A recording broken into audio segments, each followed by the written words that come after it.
Out here, patching up a little bit of easy joint on patio we just did. Out here, everything looks great in the open. Even those hard to reach crevices in the Holland pavers. As you get under the deck, there are a few gaps that we're filling in. It looks a little darker when it goes in because easy joint is wet, and then it dries, it'll get a little bit lighter. Comes in a bucket like this. In a bag, you add water. And the cool part is that when you are done with this, any excess can go back into the bucket. Where did I put the bucket? So there it is.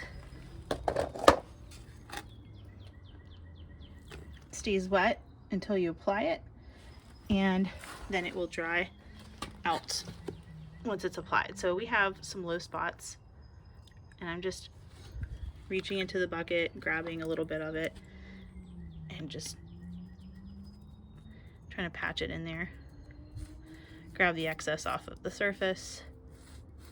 I'm gonna try to use a broom and get some more of that out, but polystyrene keeps little guys like these from getting in there. We do have to watch during installation that